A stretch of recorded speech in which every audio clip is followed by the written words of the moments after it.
Hello and welcome to this webinar in the Inspire Hackathon, one of the many Inspire Hackathons we have. This year we have the Dubrovnik Inspire Hackathon going on right now, and that's probably why you are here. And then we also have a Kampala Inspire Hackathon. Now, today you will learn something about a set of the Dubrovnik Inspire Hackathons about citizens observatories, citizen science, and Earth observations. But you will also learn something about how to participate in virtual hackathons. So my name is Bente Lilja Bye. I'm going to be your host, and I'm also going to give you the step-by-step introduction how to participate in virtual hackathons. And with me, I have Valantis, who will introduce the citizens observatories and citizen science. But before we go on, as usual with my webinars, we are doing a weather report. So Valantis, can you tell us how the weather is like where you are and where are you? Hello. I'm located in Athens, Greece. So the weather here is actually quite sunny and warm, despite having a rather rainy weekend. But today the weather is really pleasant. Sounds lovely. So where I am, I'm just beyond the Arctic Circle now, right? Actually. And the weather here at this part of the year is like every other minute, and I'm not kidding you, there's snow and there's sun. And it's like this today, and it will be tomorrow, and it was yesterday. So we have a little bit of everything within a span of a few minutes. If you have a weather report for us, if you're listening to this, please let us know. We are always interested in weather reports. So with that, because the chat box that you are going to report to us, where you are going to report to us, is where you also can ask questions. So I will do some housekeeping. Then I will go through what we are going to spend the next half hour or so on. And then I will let Valantis introduce himself a little bit deeper. So you will see that you have a chat box. I will write here to say hello to all of you. You can ask questions here, as I said, and start by giving us a weather report. We will also provide some of our links to what we mentioned also in this chat box. And today's, as I said, we will have about 30 minutes. That's my rough estimate of how long this webinar will be. And Valantis will introduce first the citizens observatories. He will also introduce the challenges and some other activities. I will introduce how you step-by-step can make the most out of a virtual hackathon, and a little bit about the concept of Inspire Hackathons. And then we will have a Q&A. Actually, you can ask questions anytime in the chat box, as I said. And in between, we will ask Valantis to make some small pauses every now and then we can squeeze in some questions if you do have them. If not, we will have a Q&A at the end. This webinar will be recorded, and you will, since you have registered here, you will get it automatically sent to you in your email box. You will also get a PDF version of the presentations, and we will post that on planforall.eu, so planforall.eu, where each of the challenges will also be described. So there's a lot of written material there, and then you can find both the recording and the slides afterwards. With that, I think we are ready to go, Valantis. The floor is yours. Tell us about the citizens observatories. Okay, so my name is Valantis Tsiakos. I'm a researcher and scientific project manager at the Institute of Communication and Computer System located in Athens, Greece. So today, in the context of this webinar, I'm going to give you an overview about citizen observatories in the beginning. So, yes, so you will share your screen, and then we will, both of us, we will shut down our cameras but we will come back after you've finished your presentation, just to mention that. So go ahead and share your screen, Valantis.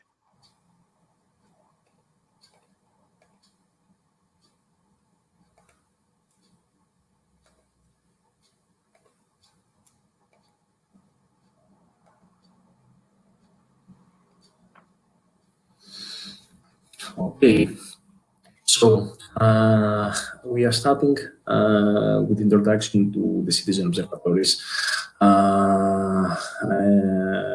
Something, an activity that is being conducted in the context of Horizon 2020 we observe, but I will also come back to this. So what do we mean by citizen observatories? So citizen observatories are essentially community-based environmental monitoring information systems that invite individuals to share observations, typically via mobile applications, mobile devices, or via the web.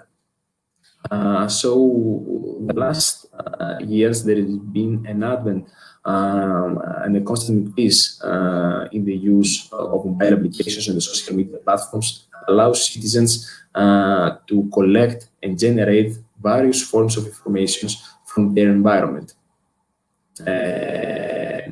So imagine that all this information, it is essential where existing infrastructure and constantly in situ monitoring networks cannot provide observations about our environment, or we need additional inputs so as to proceed with proper decision making. So, in particular, the last couple of years, there is a tremendous increase in the use of citizen-generated data.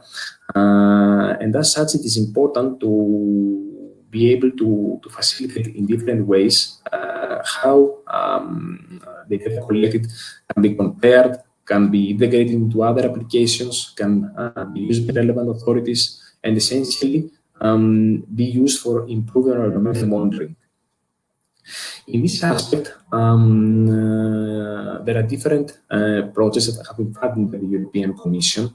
Currently, under the Horizon 2020 funding scheme, there are 4 citizen observatories. As you can see in this slide, of course, the citizen observatories as a concept is not something new. Also in the past and also in previous funding schemes, there have been other relevant initiatives and projects. But what we would like to focus in this presentation and also in the context of this webinar and the challenges that we are going to describe after a while, it relates to the activities of these current citizen observatories. So going quickly through each one of them, so we have the 10 citizen observatories that is focused on aspects related to land cover, land use, and how this information affects flood management and monitoring.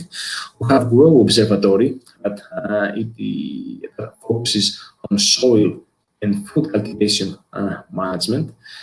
We have Ground Truth 2.0 citizen observatories providing novel approaches in terms of co-designing such initiatives and engaging and incentivizing citizen participation. And also we have Lancet's Citizen Observatory that is focused on land dynamics, agriculture, land use, forest, and habitat monitoring. So all these projects have developed a series of tools and platforms and approaches or methodologies that allow users and interested parties to set up different stages of a citizen observatory project. For instance, these entail tools and aspects that need to be considered, such as the design of a citizen observatory. So this includes a series of methodologies and tools that support the creation and the co-design of a citizen science project or observatory. Then another component involves the training and the data collection for environmental monitoring. So through this tools involved in approaches aim to enable communities to decide on the best methods to monitor their local environments, as well as how there would be a proper interaction between relevant public authorities and local communities. Additionally, we have data quality and visualization tools. So, what is important in terms of this tool, in terms of these tools, is to allow the validation, analysis, quality assurance, and visualization of all the citizen-generated data collected. And this is an important aspect to facilitate also their acceptance by local authorities and relevant stakeholders that they could use this information for different cases and also for policy making. And but not the least, we have tools related to evaluation and advocacy. So to facilitate establishing a better mapping and measurements of the impact of such citizen science activities. As you can imagine, in the context of these 4 citizen observatories, but also from past relevant projects and activities, a variety of datasets have been collected and are made available. All these datasets and information have been collected by citizens in the context of dedicated campaigns and public demonstrations, so involving different things that have interest for the local communities, and having taken place in different time sprints in the past couple of years. So these datasets can refer to different scales, so they can be in a city level or in a regional level. They can be accessed through different means, so there could be a direct download of the data from a repository or being available through centralized catalogs like GEOS portal and other techniques that will follow next. The important thing is that there is a variety of such citizens-based observations that are available to be used both for scientific processes as well as for the development of new downstream applications.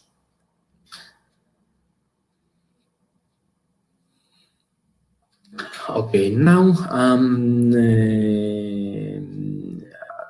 these hackathon challenges that we're going to discuss today and briefly present have been supported and co-organized from We Observe. So We Observe, it is a Horizon 2020 project that with the goal of moving citizen science into the mainstream through the development of a sustainable ecosystem of citizen observatories and related activities. This entails different tools and approaches that aim to enhance existing community citizen observatories, such as the 4 projects I mentioned in the beginning of the presentation, Grow, Send, Lancens, and Ground 2.0. But in order to do so, We Observe has some key challenges to face. This involves the awareness. Okay, so generating awareness in order to build and sustain citizen science activities. Accessibility, which refers to being in position to showcase the added value of citizens-driven science to decision and policymakers, where usually there is a skepticism in terms of accepting and utilize such data.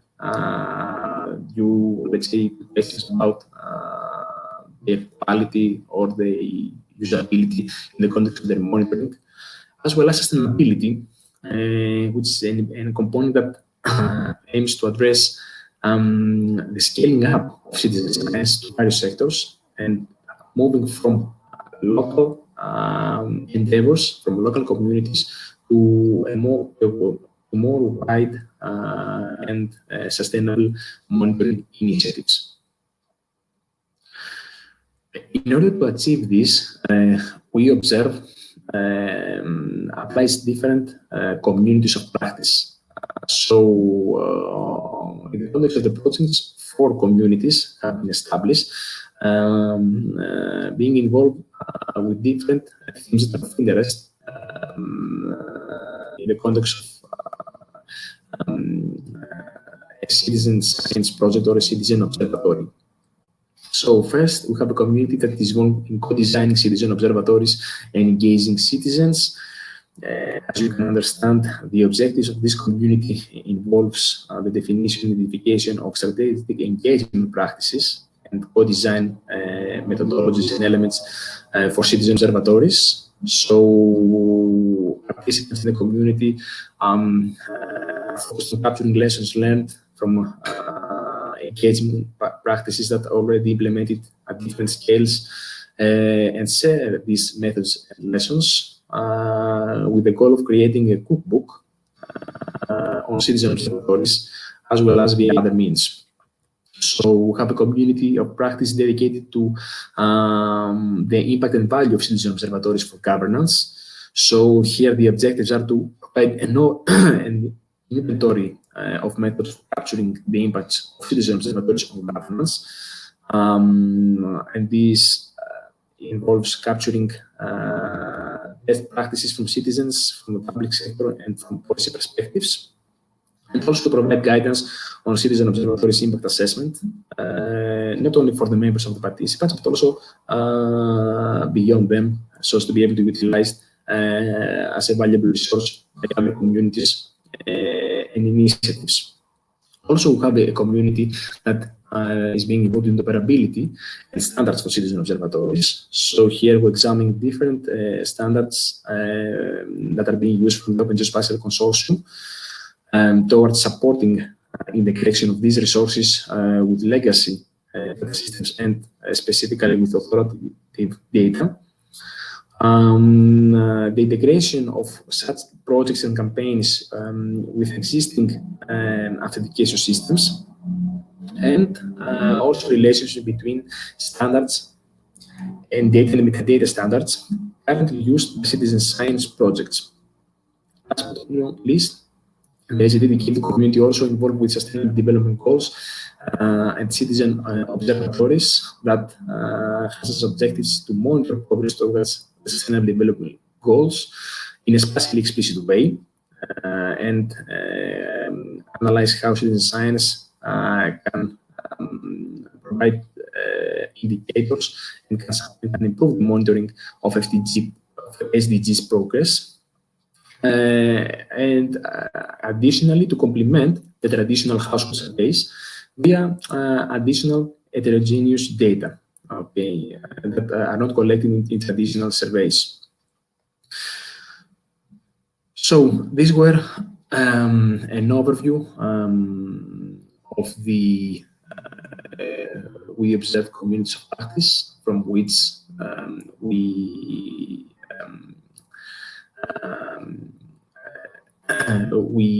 gathered knowledge and insights in terms of the challenges that are going to be presented today. So in what follows, we proceed with the presentation of the citizen science challenges that are going to take place in the Dubrovnik Inspire Hackathon.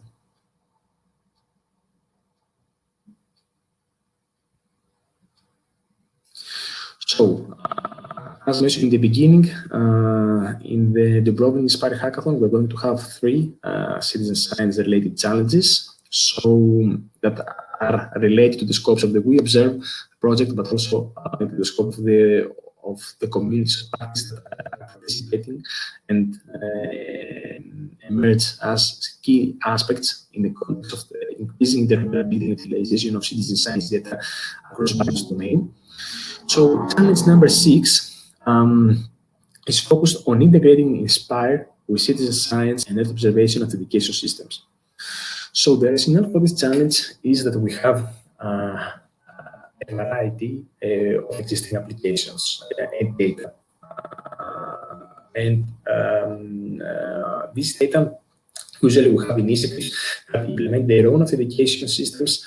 They have their own infrastructure in place that it is being used for the context of their purposes. For instance, each of the above-mentioned citizen observatories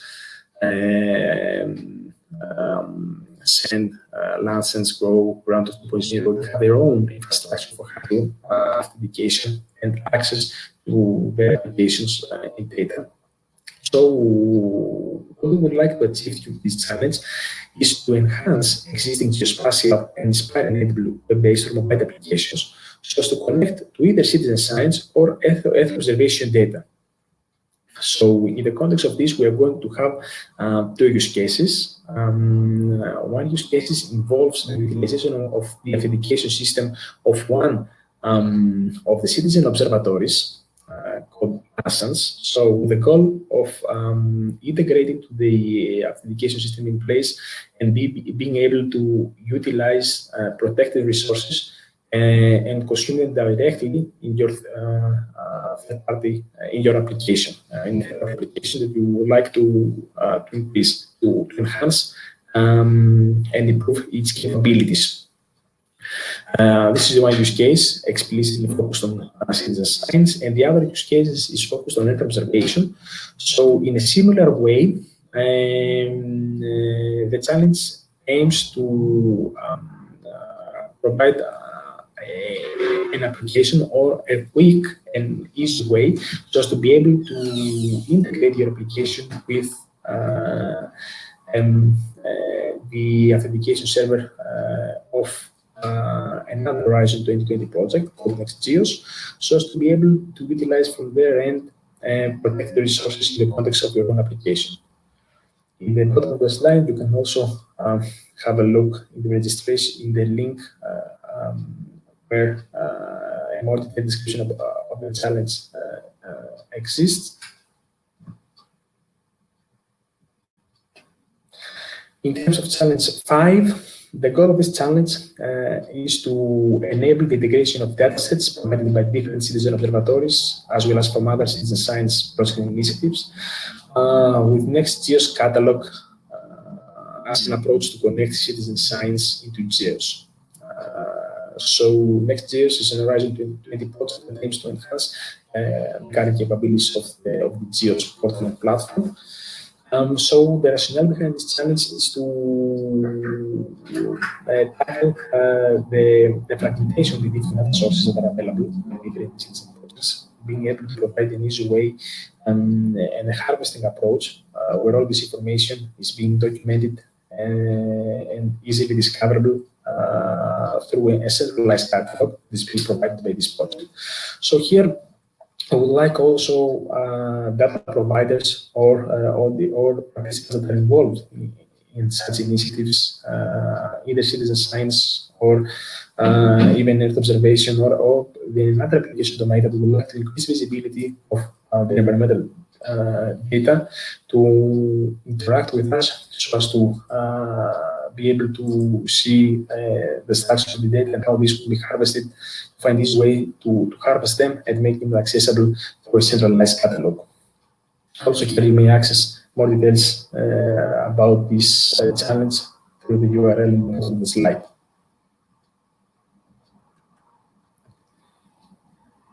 Last but not least, moving to challenge number 8. So the goal of the challenge is to improve interoperability between methods for scanning in situ and citizen source data. As mentioned also in the beginning of my presentation, there is an ever-increasing need to enable seamless integration between various data sources, in particular when it comes to environmental monitoring, and this can be utilized through the adoption of different standards. In the past, there have been various standards that were used in the citizen science domain, but also for in situ monitoring. However, in the context of this challenge and being able to address the limitations of the traditional standards and approaches, we are utilizing and we would like to introduce the use of an API-based concept. So in particular, in the context of this challenge, the utilization of the OGC session links API standard would be tackled so as so as to integrate data of a common observed phenomenon, and make it available through a common API, through a common interface, so to be easily harvested by other tools. And also in the context of this challenge, test tools are going to be provided so as to enable the visualization of data coming from different sources. Also, further details about this challenge are provided in the link in the bottom of the slide. Thank you very much, and I'm available if you have any questions regarding the topics presented. Thank you very much, Valantis. That was a lot of information to consume in one, but I think it will be helpful for you to confer with this presentation if you consider to actually participate in the hackathon, which we recommend. You can ask questions in the chat box now, or you can ask later.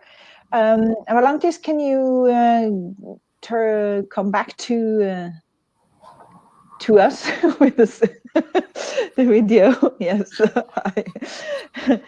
I also actually provided a link to a blog post on earthobservation.org, so the GEO website, where all the 3 challenges are described shortly, with the link to register. So people can confer with that as well. But somewhere around this recorded video, you will find linkage to other to more information, to the slides that Valantis showed you, etc. So we apologize for the sound. By the way, there's a lot of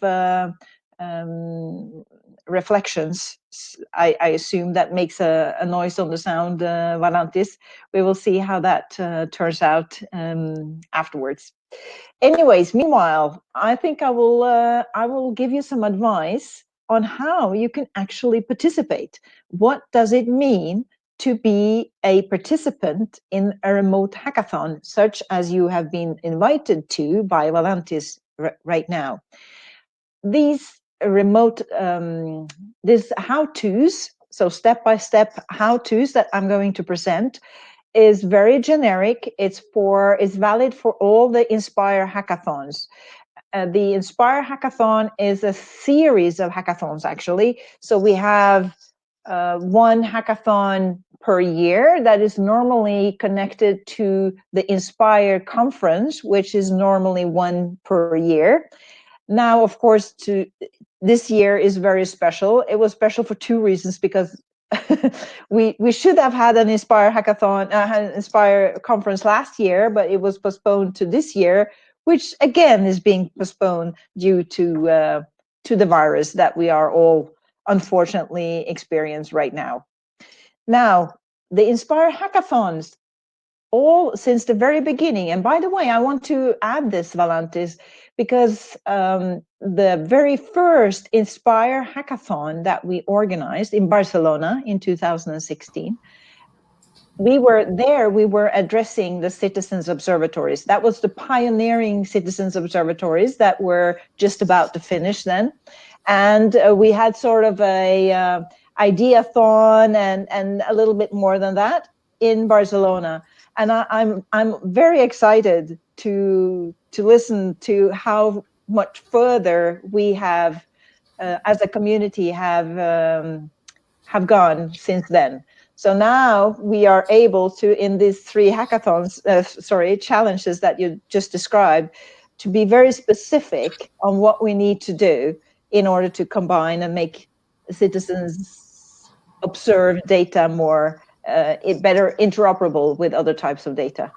So, and using, of course, the Inspire, the Inspire directive and the implementation of that has turned out to be quite useful for a number of things. I think it wasn't quite foreseen even how useful that will be, but definitely this is also something we embrace in the Inspire hackathons, that we have the Inspire directive, in addition to other standards and other means of interoperability. So with that, going back to the Inspire hackathons, we have since the very beginning also, no, not the very beginning, that was an on-site, but since then we have had an annual Inspire hackathon. But in order to maintain continuity and sustainability of the results from the Inspire hackathons, we decided to have so-called satellite hackathon, Inspire hackathons. And one is going on right now at the same time as the Dubrovnik Inspire hackathon, namely the Kampala Inspire hackathon. And these hackathons, the Inspire satellite hackathons and the Inspire hackathon, have this virtual component, so a virtual hackathon. And because of the situation now with the virus, it has become very much more relevant, to put it that way. It turns out to be a very useful thing for us to have this experience with the virtual hackathons. And now I will show you how to benefit from it. So we have a step-by-step way of doing this. So let me share my screen so I can show you.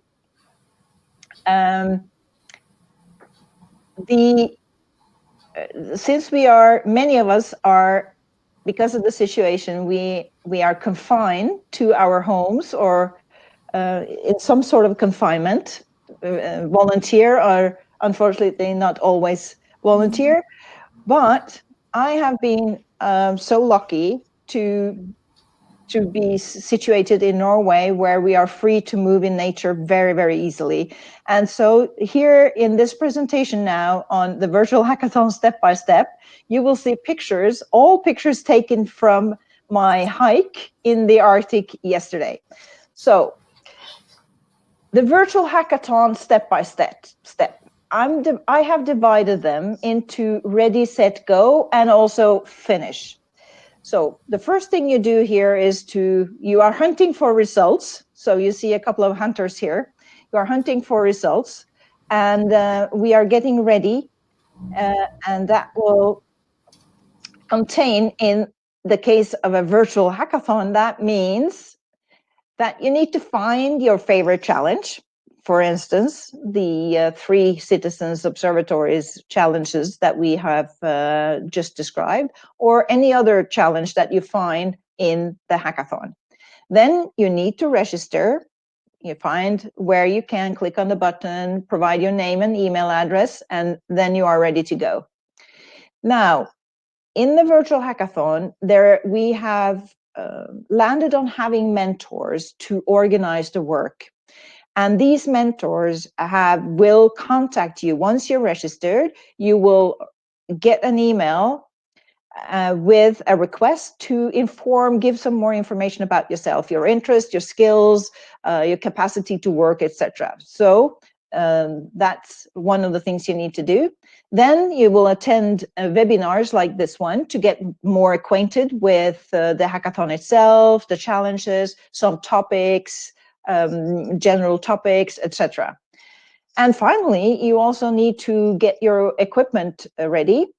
Internet, of course, you need an internet, computer, headset, webcam. It's optional, but oftentimes it's also good to have a webcam. Don't have to. Then Google Docs or Skype in this case, or other means of chatting and video conferencing.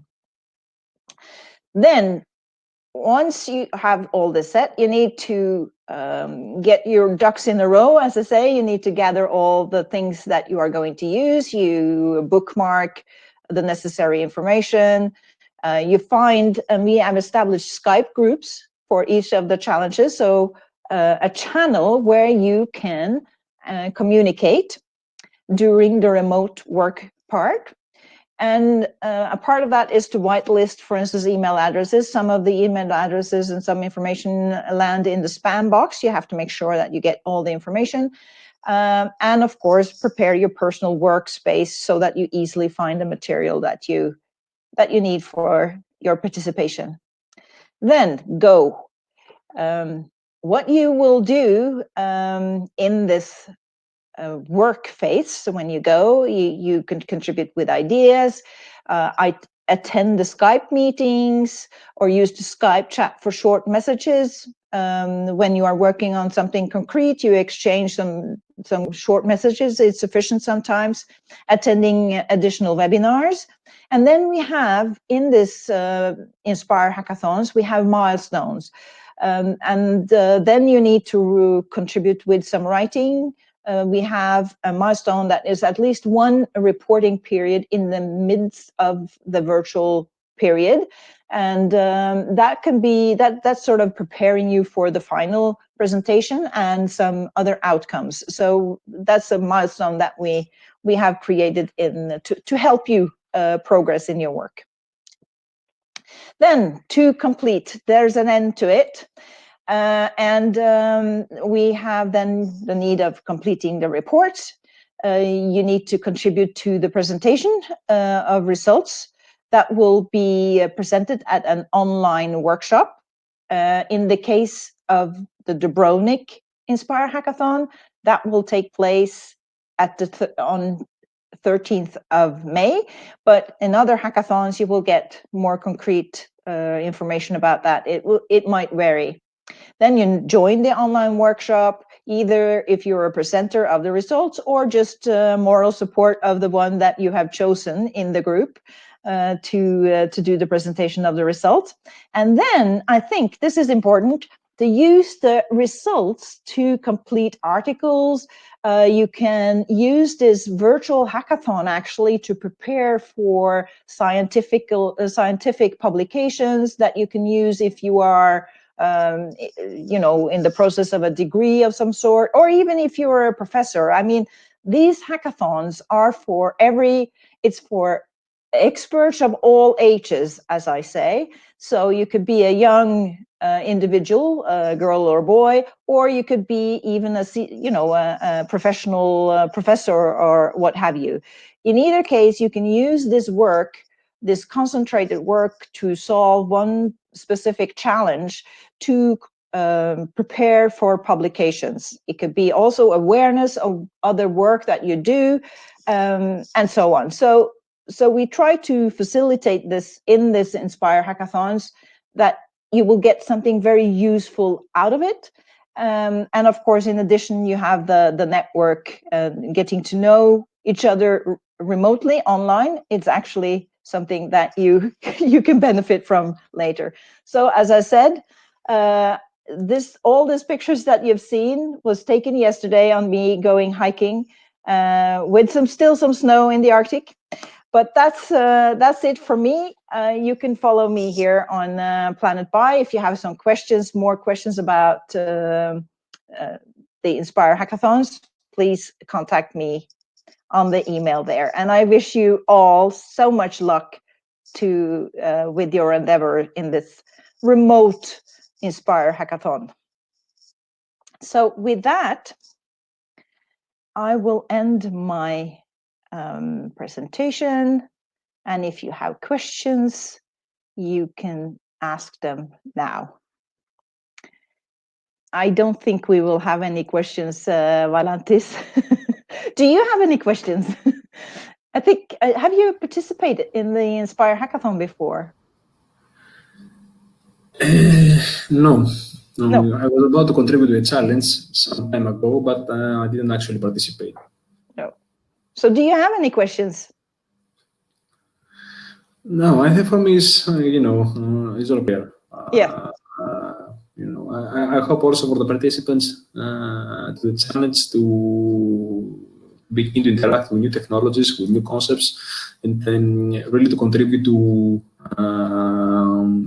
better improve the inclusion of this source of information, environmental monitoring, and make it available in an interoperable way through different challenges and connecting with legacy information systems, which is really important. Yeah, and by all means, you don't have to pick only one challenge. I mean, if this is right smack in the middle of what you are interested in, it's possible to participate in several of the challenges, and yeah, just find a topic that is of interest to you, and jump in. I mean, we have been building this Inspire Hackathon concept since 2016, I said, and it's very inspiring to see that it builds a community. So there you have several people who continuously, they continue to join as a participant in the Inspire Hackathon. And then you see also, and this is an important part for us, is that you actually build something in one Inspire Hackathon, and then the next one you continue where you let go, so you gradually build more knowledge and more information. So, and I think actually the citizens science challenges now is an example for that, because at the very beginning we start, the very first Inspire Hackathon was about the citizens observatories, and it's a lot more advanced now. So thanks to many other, to of course a lot of other work, not only in the Inspire Hackathons, but you see that you can use this as a vehicle to move forward in your work. Okay. Valantis, I think we don't have any questions now, so I think we will say goodbye. We will wish you luck for those of you who choose to participate, and follow Plan for All or We Observe. Maybe I did write weobserve.eu. I think that's the link to your, yes, to your website, and is planforall.eu to the sort of the main organizers of all these Inspire Hackathons. But you can find more information on these via these two pages, and see if you want to join us. Okay, thank you for now. Bye bye. Thank you all. Bye bye.